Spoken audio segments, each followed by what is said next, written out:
Relationship connects with grace and glory. Now, you agree with me that when someone comes into your life and your life starts having a twist or a glory, you understand that you have just contacted a grace that wasn't there before, that brought this new glory to bear.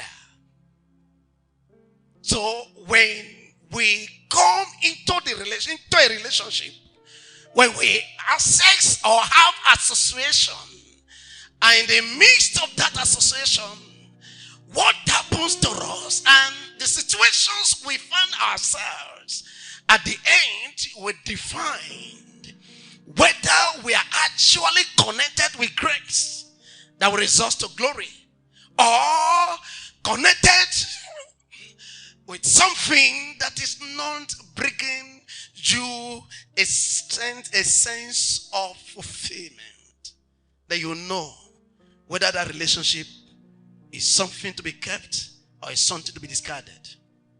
May we be rightly connected. May we be able to know and decide who to choose as our friends, who to associate with, who to go with. There are so many things around it, but what I want to talk about this morning is God, the essence of God in the life of a man.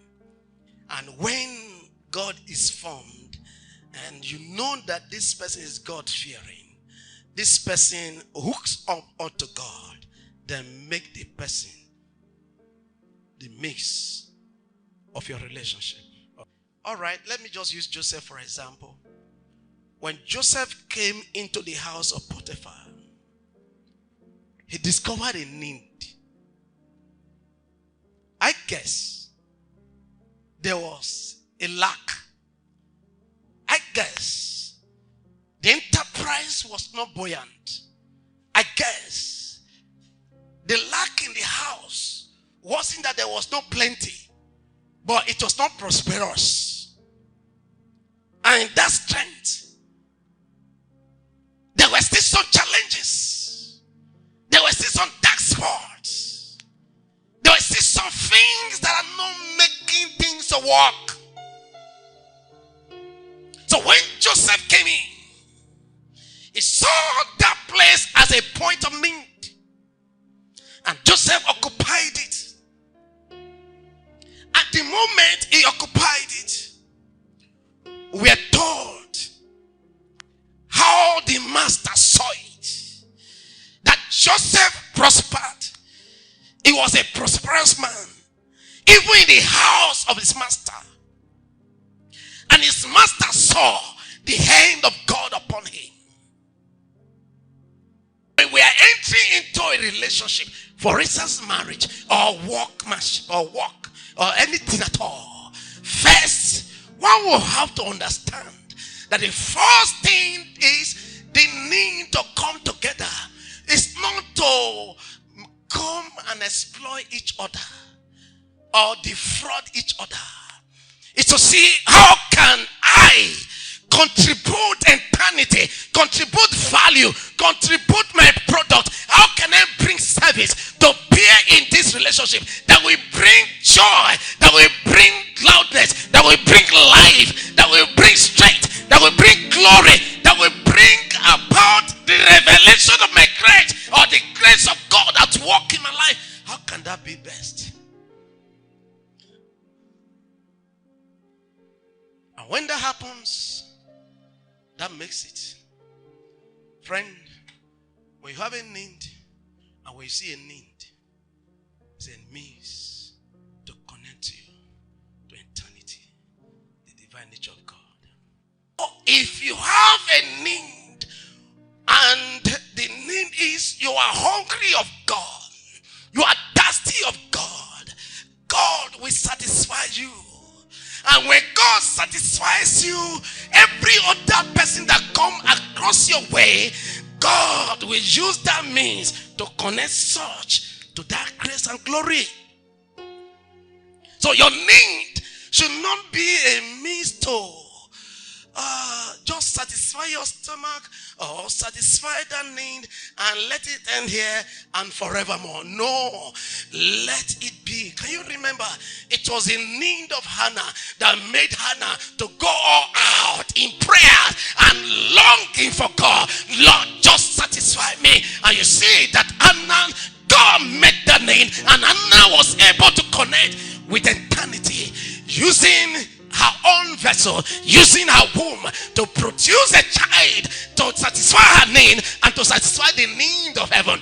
That means anywhere you find yourself, is God that wants to walk his will in your life and his good purpose through you in where you are. If you are not carrying out God's will, if it's your interest, if it's your desire, you are aborting your glory.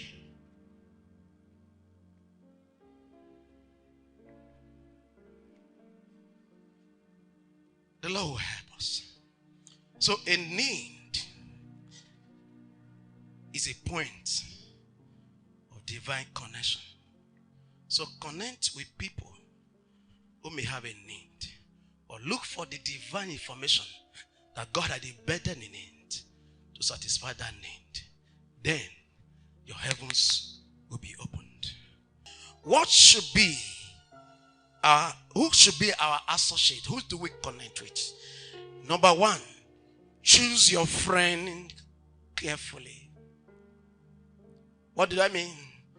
Choose your friend carefully. If you are going to choose your friend, choose those ones that have fear or regard for God. That's why I said choose carefully.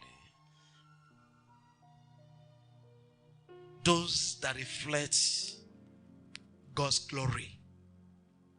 Please make what you are, who you are, and who you choose, let it be that the values of heaven is being satisfied. Please, if you see someone that comes into your life and life becomes a miserable thing, run away from such a person. I'm not saying you should hate that person. No. Anyone that is not of character,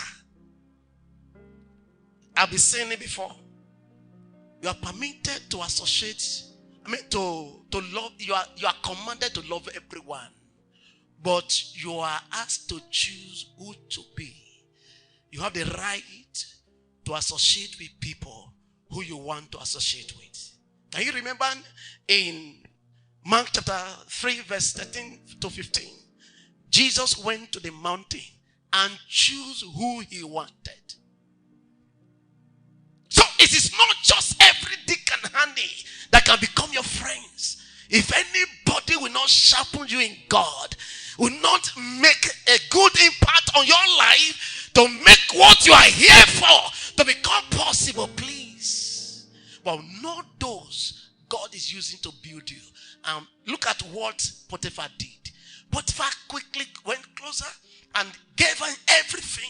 Everything. He didn't know anything about his house or estate except the food he had to eat. That's what happened. So, choose those who will sharpen you. As you connect, allow people to connect with the grace you carry. May your destiny be fulfilled. That's a glory it results to. That's why you're having it.